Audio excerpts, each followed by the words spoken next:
Welcome student in 11th lecture of linear programming. Today we will solve two questions which we already formulated in the lecture number 6. So the first question was,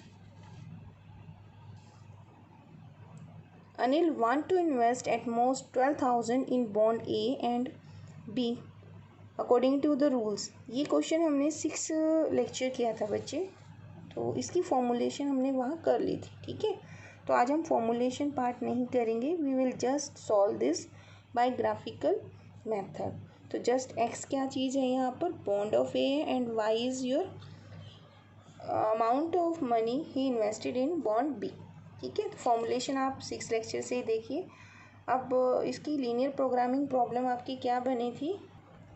the given linear programming problem for this question was this one. आपको maximise करना था Z को. Z जो था वो income था, जो आपका इंटरेस्ट रेट बना था, तो 0.08. एक्स क्या है, rupees in A bond, y is rupees in B bond Anil invested. ठीक है, तो there first constant is x plus y is less than equal to 12,000. X is greater than equal to this, y is greater than equal to 4,000. अभी हमने ऐसी constant नहीं की थी जिसमें एक particular parallel to x axis या parallel to y axis बन जाए. तो let us first draw this one. तो take your graph taking x along x axis. My variable is also x and y, so x y plane I'm taking here. So first you take the name of these constraints. Suppose this is my first constraint, this is your second constraint, and this is your third constraint. This is my objective function and these are my non-negativity restrictions. ठीक है, तो this is my problem. ठीक है, तो first draw the graph of this. For drawing of graph I first take x plus y is equal to 12,000. ये मैं equation ले लूँगी 1. I will take the point on this A point. X को 0 ले लीजिए, तो क्या बनेगा y, that is 12,000. If I take y equal to 0, तो what is your x, that is equal to 12,000. ठीक है, तो थोड़ा आइडिया हो गया मुझे कि मेरी जो एक स्केल है दैट इज़ इक्वल टू 12,000 के आसपास है. अब मुझे इसे कंसिडर करना है. तो first I will draw this one by taking some stable scale. तो लीजिए x axis and y axis. देखो बच्चे, ड्रॉ किया. अब फर्स्ट पॉइंट ए क्या है, 0-12,000. तो 0-12,000 कहाँ बनेगा point, on the y axis. तो I wrote this is A and then 12,000 0. तो B point is here. This is my B coordinate. Join these two points. तो this is this. अब मुझे पता है मेरी इक्वालिटी में लेस देन है, तो अब यहाँ पर आप क्या करेंगे, you will check the origin. Origin कैसे चेक होता है बच्चे, 0 + 0 is less than equal to 12,000. तो yes, 0 is less then 12,000.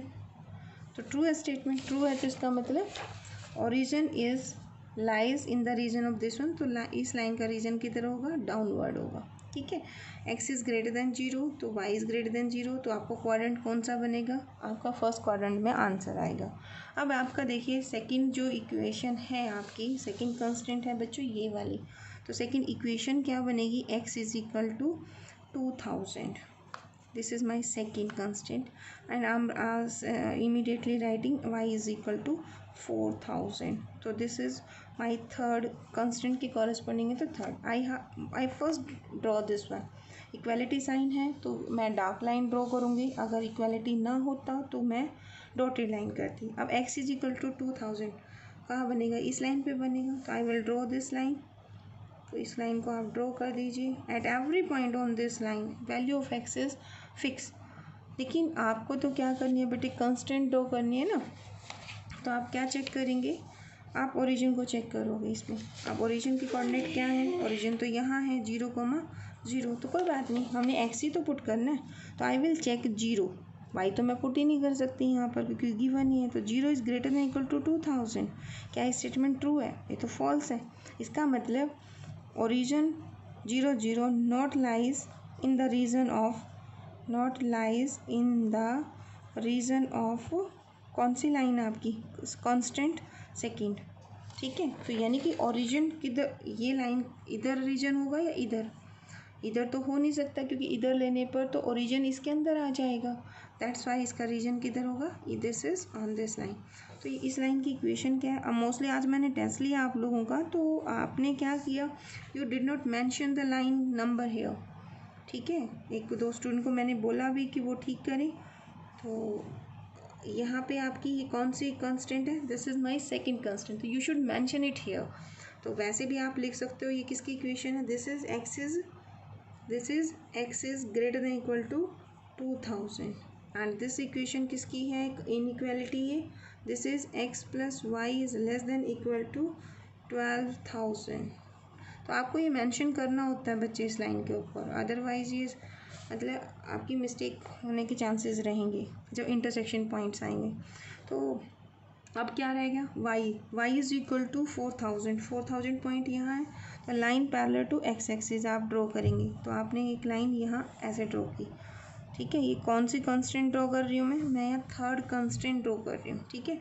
Again I will check the origin on the constant, आपकी पॉइंट हमेशा कंस्टेंट पे चेक होता है। तो 0 is greater than equal to 4000, क्या ये स्टेटमेंट ट्रू है, this is false, it means 0 does not lie in the region of this line. अब इसमें इसका रीजन मैं नीचे लेती हूँ, तो इसका मतलब ओरिजिन इसके रीजन में है, बट ये तो नहीं है, तो ये रीजन इधर नहीं है, रीजन किधर है बच्चों, ये लाइन है ना नीचे की तरफ, तो ओरिजिन इधर है, तो इसका रीजन किधर है, ऊपर की तरफ है, तो ये लाइन कहते हैं रीजन इधर है। तो एक ऐसा रीजन इसमें से चेक करो जो आपके सभी कंस्टेंट सेटिस्फाई करते हैं। तो इस लाइन ने कहा रीजन इधर की तरफ है, इस लाइन ने कहा रीजन नीचे की तरफ है, एंड दिस लाइन सेज की रीजन ऊपर की तरफ है। तो this shaded portion is your feasible region, this is your feasible region. और एक चीज़ बताइए, ये फिजिबल जो रीजन आया आपका ये बाउंडेड भी है, यस दिस इज़ बाउंडेड। अगर रीजन बाउंडेड होता है तो आपको क्या मिलेगा, आपको यूनिक वैल्यू मिल जाएगी इस क्वेश्चन के अंदर, ठीक है। तो अब आपने क्या करना, find this coordinate, how to find these vertices, the name of this vertex A B थे, right here C, this is D and this is E. अब आप बताइए, at this D point value of x is what, 2000। तो how to find D coordinate, to find D coordinate your x is 2000, ये तो confirm है, and this is lies on the line of x plus y. तो x plus y is equal to 12,000 अगर आपके पास है, x की value अगर आपकी 2000 है, तो this is what, this is 10,000, ठीक है। तो आपका डी कोऑर्डिनेट क्या बनेंगे, 2000, 10,000, ठीक है। And then C points, again the point C के ऊपर फिर आपका एक्स 2000 है,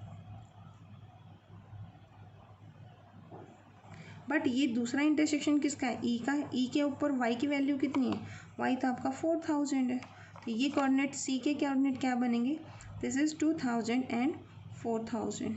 देन ई पॉइंट के ऊपर आपकी वाई की वैल्यू कितनी गिवन है, वाई तो इस लाइन के ऊपर है, तो this is 4000 and this is the straight line, intersection देखो ना 1 के साथ है। तो एक्स प्लस वाई कितना है इस क्वेश्चन में, एक्स प्लस वाई 12,000 है। तो from hair can you give me the value of this one, x is 8000। Actually आपको इक्वेशन में ही पुट करना है। आई होप आपको ये पॉइंट क्लियर हो गए होंगे, how to calculate this one. तो this is 8000 and this is 4000। After finding the coordinate of the vertices, what is the next step, आपका नेक्स्ट स्टेप होता है find the value of z at all the points. तो आप एक काम कीजिए, give me the value of z at D, then z at C and z at E. Calculate कीजिए, z क्या चीज़ है आपका, जेड की वैल्यू है आपकी 0.08 एक्स प्लस 0.1 वाई। तो जेड डी पॉइंट पे कोऑर्डिनेट कितने हैं बच्चों आपके, दैट इज 2000 एंड 10,000। तो इसमें आपका एक्स 0.8 इंटू एक्स की वैल्यू कितनी है 2000, ठीक है, प्लस 0.1 इंटू वाई कितना है 10,000। करिए कैलकुलेट और बताइए क्या आता है आंसर। हाँ जी बच्चों, क्या बनी आपकी वैल्यू, देखो मैंने कहा था जेड की वैल्यू डी पे कैलकुलेट कीजिए। तो डी कोऑर्डिनेट कितने 2010, objective function is 0.08 into x की वैल्यू अभी यहाँ कितनी है 2000 plus 0.1 into y is 10,000, I got 1160. At C point I got 560 and E point is 1040. Problem कैसी है, मैक्सिमाइजेशन या minimization? Problem is maximization, bounded region है, तो आप इसी रीजन में जो आपके वर्टिसेस हैं, where I got maximum value, I got the maximum value at D point, this one. So your answer is 1160. So how much money he will invest in the bond A? That is 2000 rupees in the bond A में आप invest करेगा Anil, and he will invest 10,000 rupees in bond B. Y की value ये आ गई, and the maximum profit जो आपको income होनी है उसको इन्वेस्टमेंट करने से इनकम कितनी बनेगी, दैट इज़ 1160 रुपीज़. ठीक है.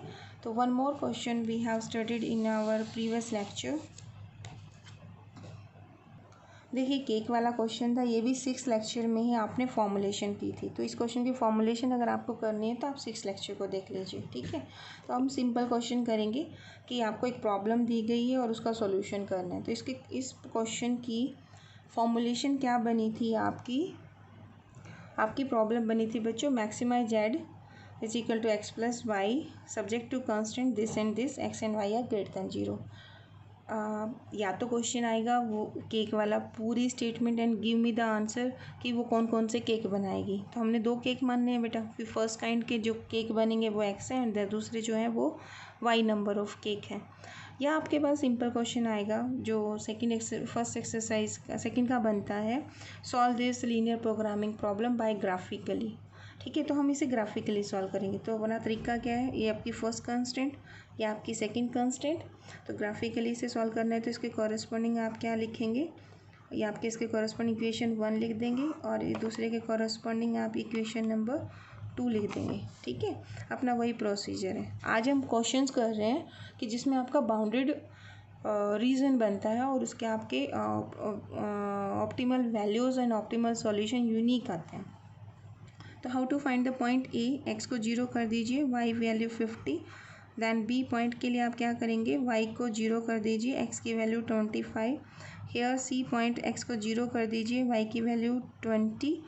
एंड ये पॉइंट तो निकालने आगे होंगे ना आपको, वाई की वैल्यू 0 करेंगे तो 40. Draw the graph of this by taking x and y axis. देखिए मैंने बना दिया इसका graph, x axis and this is my y axis. First क्या है, 050. 050 पॉइंट कहाँ होगा, this is my 050 point, this A coordinate and 25 0. तो दिस इज़ 30. तो middle of this one is, this point is B point. join these 2 points by a straight line. As there is equality sign, so I will join this by dark line. ठीक है. अब मुझे इसका क्या करना है बच्चों, रीजन. तो what is the procedure, that is 0 0 0 plus 0 is तो this is true, 0 plus 0 ना लेस देन 50. तो ये ट्रू है ना स्टेटमेंट. तो इसका मतलब दिस पॉइंट लाइज इस लाइन के रीजन में. तो इसका रीजन किधर लेना पड़ेगा बेटे, 0 इधर ओरिजिन की तरफ. ठीक है. अब पॉइंट 020 पॉइंट कौन सा होगा, ये वाला आपका सी कोऑर्डिनेट होगा. 40 0 कौन सा पॉइंट होगा, दिस पॉइंट इज माई 40 0. अब इन दोनों पॉइंट को आप ज्वाइन कर दीजिए. ज्वाइन कर दिया.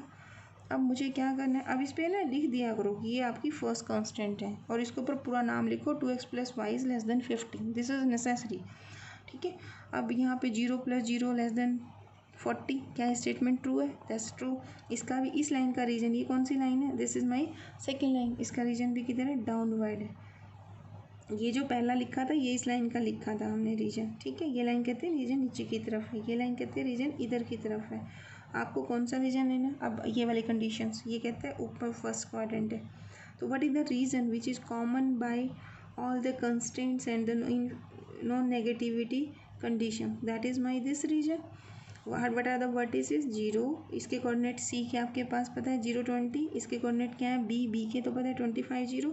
This is my E point. How to find the coordinate of E points, E point is obtained by solving equation 1 and 2, that is 2x plus y is equal to क्या है बच्चे 50 and x plus 2y कितना दिया हुआ है, x plus 2y is equal to 40.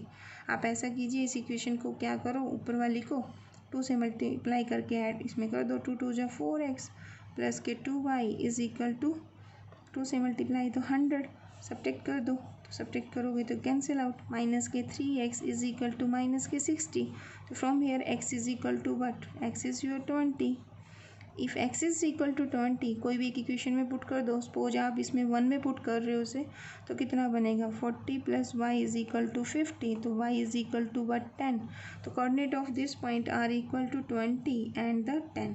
अब एक काम कीजिए, give me the value of z at c, z at e, z at b and z at 0 तो ज़रूरत नहीं है, तो जल्दी से कैलकुलेट करो और बताओ क्या आता है आंसर। तो ये कितना बना बच्चे, ये तो 20 आ गया, x प्लस वाई था ना ऑब्जेक्टिव फंक्शन, तो दोनों को ऐड ही करना है, just simple 30 and this is 25। ठीक है, अगर क्वेश्चन ये वाला है तो आप कहोगे x is equal to 20, y is equal to 10 and optimal value of this z is equal to 30, this is unique value, got the answer. और अगर आपका क्वेश्चन प्रॉपर फॉर्मुलेशन का है कि वो कितने कितने केक बनाए एंड ऑल दीज कंडीशंस हैं, तो आपका x क्या था, x is number of cake of first kind, तो how many cake from the given flour आप कंस्ट्रक्ट करेंगे, 20 आप करेंगे फर्स्ट काइंड के एंड 10 आप करेंगे सेकेंड काइंड के। आई होप आपको ये क्लियर हुआ होगा। अब एक केस रह गए, 2 केस अपने रह गए हैं बच्चों, एक रह गया है कि आपका अनबाउंडेड रीजन आ जाए या सॉल्यूशन करते हुए आपका कोई फिजिबल रीजन ही ना बने। ये तो 2 क्वेश्चन है, ये हम नेक्स्ट अपने 12th लेक्चर में करेंगे। ठीक है, तो ये आपका कौन सा लेक्चर था, this was our 11th lecture. ठीक है, पेज वाज 3rd 4th। तो thank you so much, I hope आपको समझ आ रहा होगा। Thank you.